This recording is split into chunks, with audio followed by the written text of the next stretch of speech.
Over 20,000 people flocked to San Francisco to attend the Game Developers Conference. Among those who attended, a recent high school graduate. The Wall Street Journal's Michael Kofsky tracked him down and tells us what you can do too to follow in his footsteps. You can just jump and then go right to the next landscape. Daniel West is only 18 years old. So in this level we're introducing the running and water mechanic.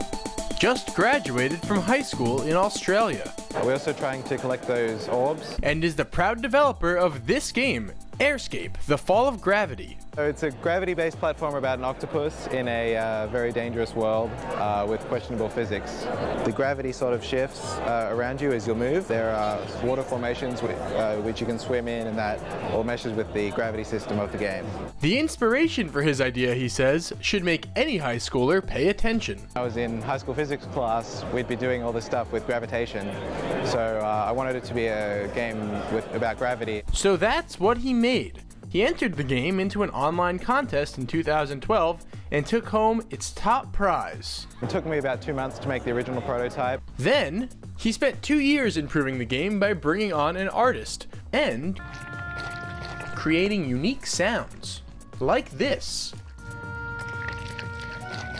by squishing pumpkin guts. This year, West wants to distribute his final version. We're in the process of applying to the digital distributors, which will allow our game to, be distributed to the mainstream. And eventually, we're going to sell the game online. It'll run on PC, Mac, and Linux. It could go up to $15. And if he can do it, he says you can too.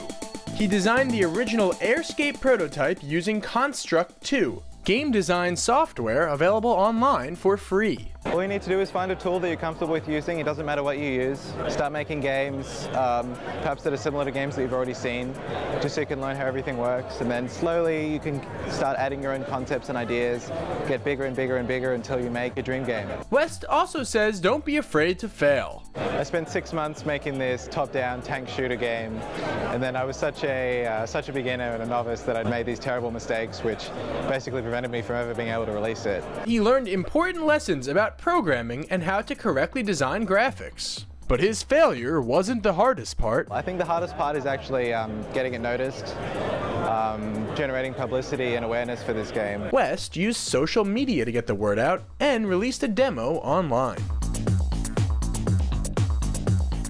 Daniel West, proof that no matter what age you are, it's never too late or too early to try.